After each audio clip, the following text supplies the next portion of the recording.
Sometimes we wake up and it's an easy day. You're not bloated, you went to the bathroom, you know exactly what you're gonna do and what you're gonna accomplish, and you feel good and you feel motivated.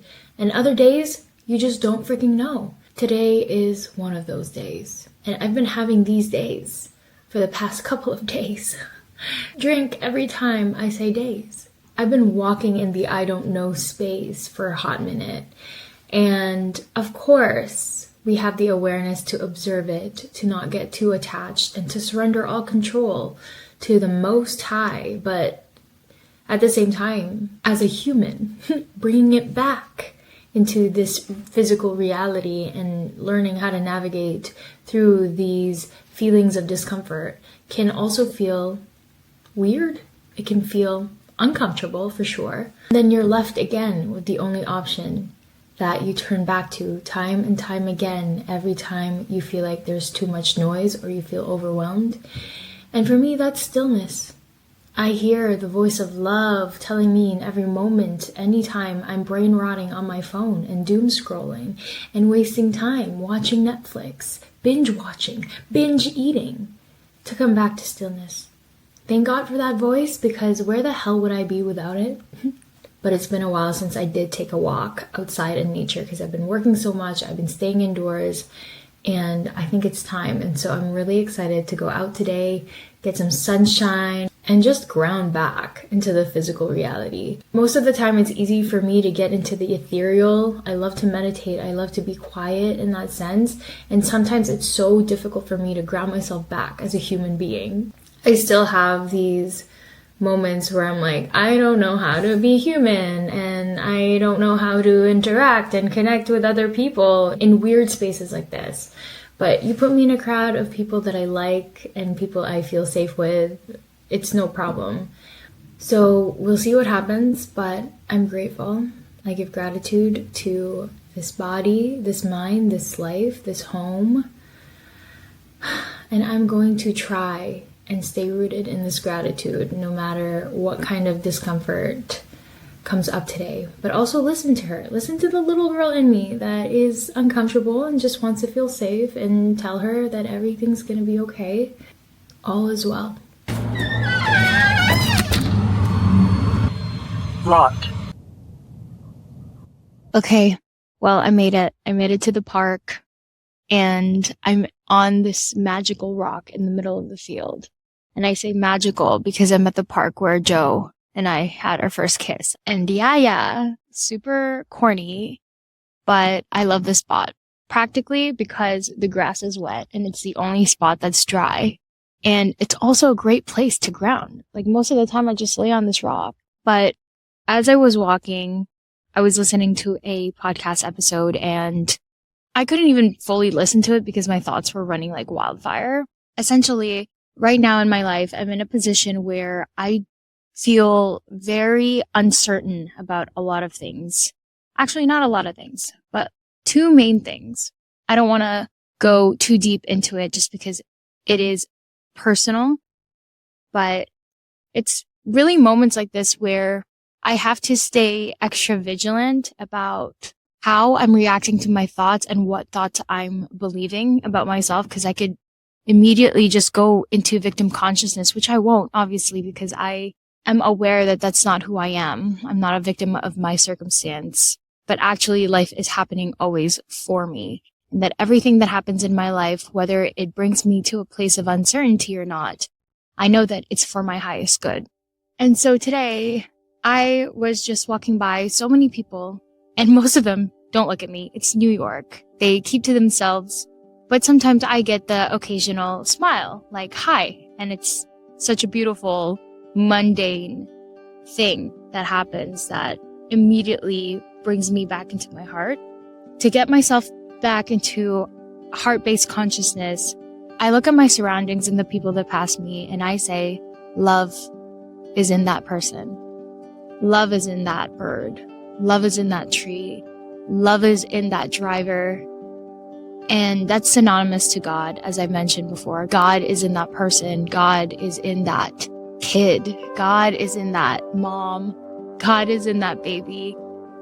And the more I refocus or requalify my thoughts in seeing the light in them and seeing the love that is in them, it reflects the love in me that is consistently strengthening as I put my loving attention back to that kind of approach in how I live my life.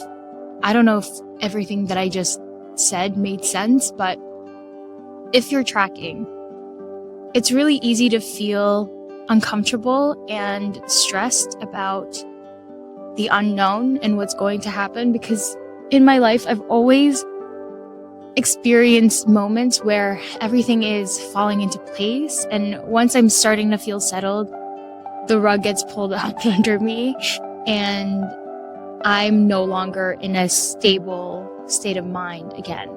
But my goal now is, no matter what happens outside of me, how can I stay within that peace? How can I stay in the heart?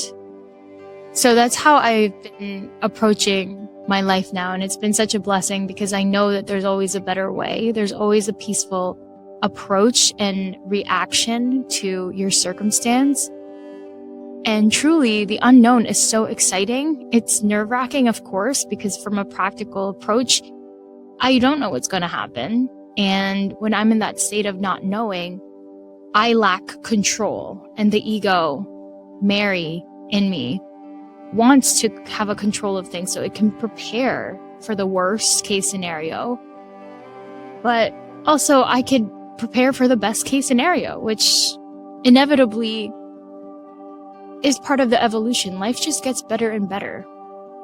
And I could really use my life experiences as a proof of that, because they are tangible evidences that, like, when I feel like something can't get better, whether it's a relationship or my living situation or my job, it always does. I always up level. And it's always because I keep my heart open and I stay heart centered. And so that's just been the most reliable source for me to follow ever since I started my spiritual awakening journey. And that doesn't mean that I don't face challenges and I'm always perfect. Of course not. Oh my gosh, I am a messy human being as well. And I have my challenges. I wake up feeling lethargic at times, not wanting to do anything, unmotivated, lazy, feeling like I have no purpose in the world. But then that moment quickly passes because I've done the work to stay vigilant, but also keep coming back to the truth that I am one with life. Love is always leading me. It's never leading me astray. I am always held no matter what. God is here. And I am okay. Everything's going to be okay. And so if you're in a situation right now where everything feels so uncertain, and of course there are things to be grateful for, yet those feelings of uncertainty is kind of ruling your mind at the moment, you are held and you are not alone. And I know I say that a lot, you are not alone, but it is like a thing that most humans feel nowadays. You know, they feel like they're alone. They feel like they're a victim of their own lives, when in reality, there are so many people experiencing the same thing.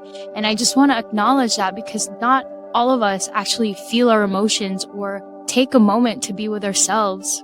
Most oftentimes we distract ourselves, we go away, and the most loving thing you could do is to stay with yourself, to feel, to keep your heart open no matter what happens.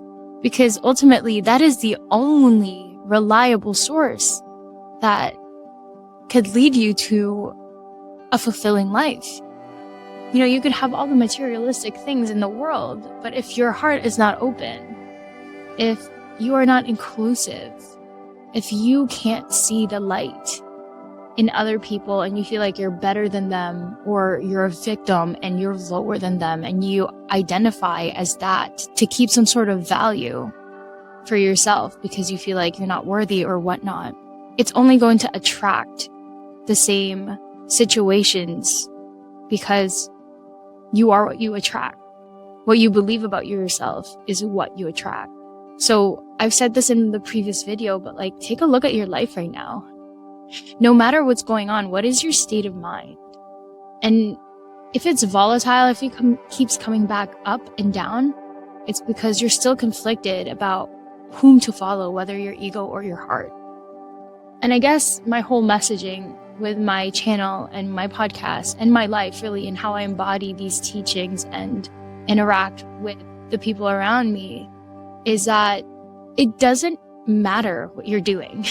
If you have an open heart and you choose to see love in the other person, it just goes to show that that's the same kind of love that you see in yourself, and that you know you're connected.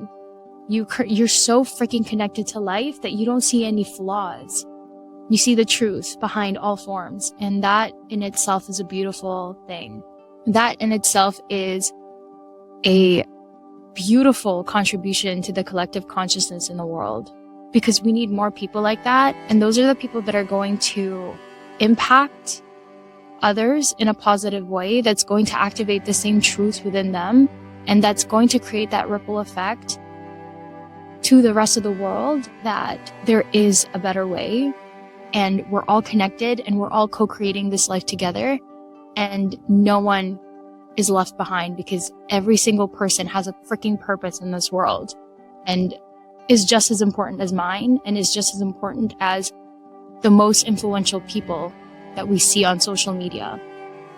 And so I'm kind of going on a tangent here, but just speaking from the heart, this school of life is not easy, but we're all here for a reason. We didn't just come here to come here and die.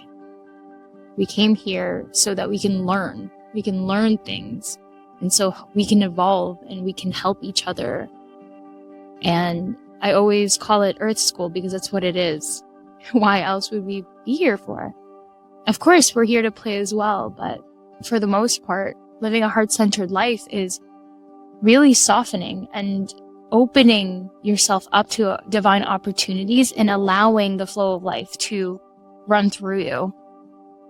And to go with that flow, to not resist it, no matter how hard it is. Be with yourself, stay with yourself. Stay with yourself through the hard emotions, and I promise, when you parent yourself like how you would want to parent your child, in a way that's loving, hopefully, and not authoritative, then the world is in good hands.